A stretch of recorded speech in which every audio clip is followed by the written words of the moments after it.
Hey everybody, thanks for joining me. This is Nate Gustafson with you. This is a presentation for hospice volunteers and any of you who see yourselves in the position of being with someone as they go through the end of life's journey.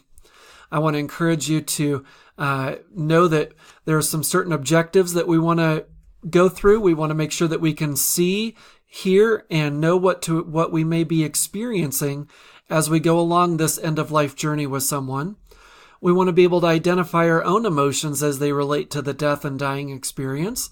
We want to identify healthy ways to manage and cope with this experience if you're a family member, if you're a care provider, or for when that day might be coming for us. We want to identify healthy ways of coping. And we also want to look at the resources available to us to help us through this journey.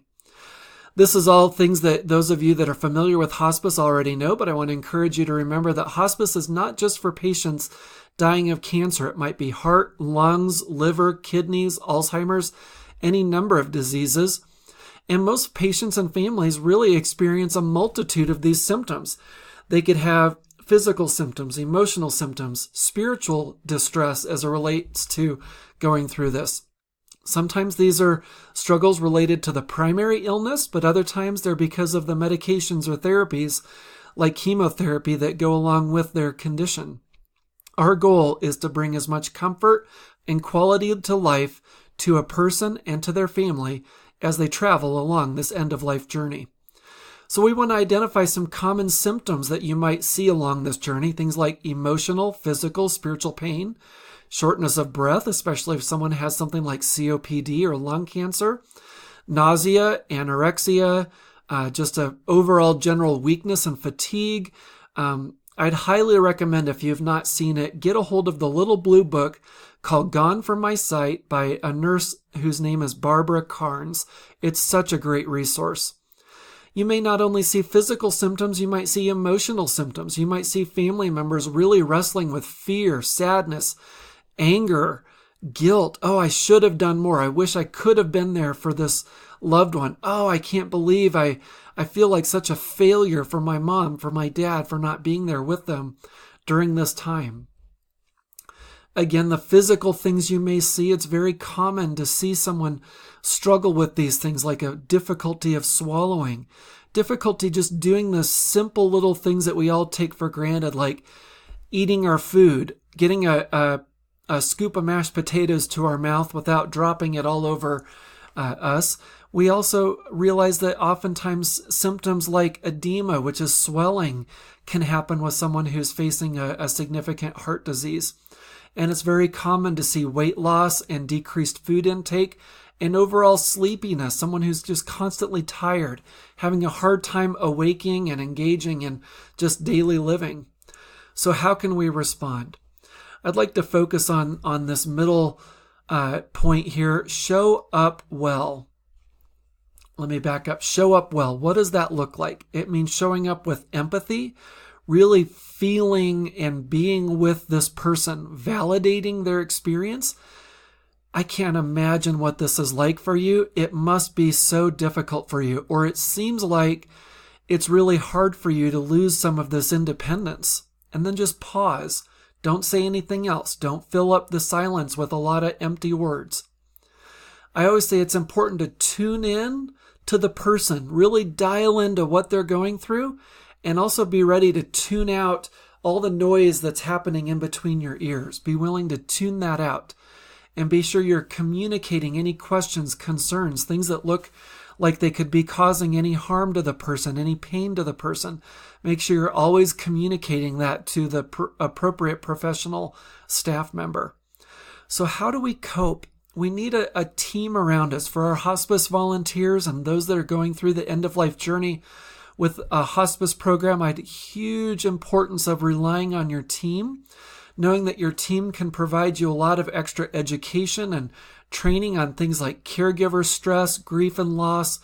I find it so helpful to attend a good funeral because sometimes I just need to get out these pent-up feelings that I've had for all these wonderful people that I've walked with as they face the end-of-life journey. If you do not have about 10 minutes to dedicate to this next exercise, I'd encourage you to push pause right now on the recording and come back to us. Come back to this exercise when you have the time to really tune in and tune out whatever might be distracting for you. So I'm going to walk us through an exercise here to just raise our level of awareness of what it's like to go through this end-of-life journey. So you need 20 slips of paper, and they could just be 3x5 cards. They could just be pieces of paper that you've ripped up. And on the first 5 pieces of paper, I want you to write one thing on each slip of paper that you own that you consider valuable. This could be a watch. It could be a baseball card. It could be your house. It doesn't even have to be expensive. It could just be something you consider valuable that you own, something material. On the next 5 slips of paper, I want you to write down something that gives you a lot of joy. That could be sunshine, mountains, coffee, whatever that might be. On the third set of 5, I want you to write 5 important activities that you enjoy. That could be going to the movies, going to the gym, watching your grandchildren play outside, talking to your neighbor, whatever that might be, going to church. And on the last 5 slips of paper, I want you to write down 5 names, one name on each piece of paper for someone who you consider very important in your life. Lay all those pieces of paper in front of you so that you can see what's on each card.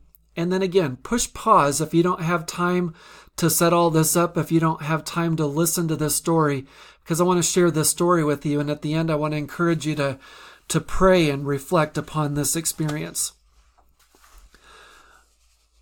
So one day, you're in the shower and you notice that there's a lump.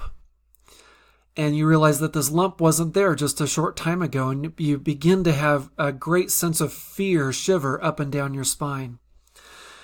You make an appointment with your doctor and you go in to discuss this with your doctor. And the doctor says, well, considering your family history of cancer, we need to have this checked right away. So come in on Friday, we'll do a biopsy and I'll get you the results just as soon as I can. At this point, fear and tears begin to stream down your face because you know the journey that many of your loved ones have taken that began with a conversation just like this. At this point in time, I want you to take one sheet of paper in front of you, crumple it up, and throw it to the side. After the biopsy, the doctor confirms your worst fears. It is cancerous. But don't worry, he says. We've got the best treatment team in the town and the business. We'll take good care of you. We'll start your treatment next Wednesday. Can you come in at noon? Well, you know that you're going to have to miss work and you know that you've been taking a lot of sick time lately and this may not go over well with your boss, but what else are you going to say? At this point, take another slip of paper, crumple it up, and throw it to the side. So you begin treatment. And after a couple of weeks, you are nauseous, you lose your appetite, your hair is thinning, and you realize that you're in the fight of your life. Take another slip of paper, crumple it up, and throw it to the side. The doctor's examination feels colder and more sterile than when you first begin. The doctor examines your lump again, does some routine tests, and asks you to come back for a consultation. You come back for consultation and new things like cyberknife, radiation, increased chemotherapy begin to be conversed about, and you are unable to even begin to focus on what the doctor says next as the fear and the worry begins to set in that this is really not going well. You thought you could take the bad news, and you thought you were going to be strong, but you realize that your strength is fading fast. And you don't know who to turn to or what to do. Everything feels very overwhelming. You realize that your level of fear and anxiety and loneliness are just skyrocketing. Take 3 slips of paper, crumple them up, and throw them to the side. The doctor says, we're going to schedule you for surgery next week. Plan on at least a week to recover. More time off. More bills are mounting. You're worried about your next mortgage payment. You're worried about your car payment. You're worried about the loans that you've got. You're worried about whether your family is really going to be okay if this continues to progress. Surgery goes well. The doctor says he's going to continue chemotherapy and more treatment. Again, the stress continues. The nausea continues, the medication bills continue, the worries continue, everything is piling up, and you're feeling like you're so weak on your feet that the doctor says, oh, it's okay. I'm going to write you a prescription so you can go get yourself a special walker to use so that you're safe when you walk to and from your cancer treatments. I'd like you to take 2 more slips of paper, crumple them up, and throw them to the side. A month later, and your friends that were so supportive at the beginning of your treatment and during your surgery, they're silent now. You begin to wonder, where are they? How come no one's called me? How come no one stopped by to visit anymore? How come, no one's offered to sit with me while I'm going through my chemo treatments? You begin to feel more and more isolated. You begin to not even recognize yourself in the mirror because you feel like you're only a shadow of what you once were. Your skin color's changed. Your hair is so thin that you wear a wig or you wear a hat most of the time. You feel like life is just slipping away. Even getting up out of bed in the middle of the night to head to the bathroom is a life or death journey. It feels like you're just worried that one moment your legs are gonna give out and you're gonna fall and you could seriously hurt yourself. I'd like you to take 2 more slips of paper, crumple them up, and throw them off to the side. It's been months since you began this journey. Things don't seem to be getting any better. One February morning, the doctor comes by, he orders you more pain medicine, begins to talk to you about palliative care and the potential for hospice care. He says, you know what, we've given it our best efforts, but the cancer spread. It's now in your bones, it's in your liver, and your lungs. I'd highly encourage you to start making plans for what you want to do for your further comfort and your further treatment at this point, because I feel like our best efforts to knock the cancer out haven't done what we hoped that they would do. But maybe there's still hope. Maybe next week we'll be able to start this new trial that we just got permission to start at the hospital. I'll let you know if we have that option for your specific case. Everything seems to just be in a tailspin. Life in itself feels very fleeting and meaningless at this time. Take 3 more sheets of paper, crumple them up, and toss them to the side. One day you wake and you don't know if it's morning or evening. Frankly, you don't even know if you're alive or not. You try to take a deep breath and you cough and mucus and junk is coming up and you realize, okay, I'm alive, but this isn't good. You take some more breaths. You wonder, how long is this going to last? Where are my friends? What's going to happen to me when I take my last breath? Who's going to be there for me? I can't believe how much time I spent at work. I can't believe how much time I worried over the littlest things. Another day or two continues. You're in like a dreamlike trance. You hear things. You hear people talking and mumbling under their breath. There's a strange sensation of floating. The end is near. You take a deep breath and you let it go. This was your last breath. Take a look at however many slips of paper are in front of you still at this point. Crumple them up and throw them to the side.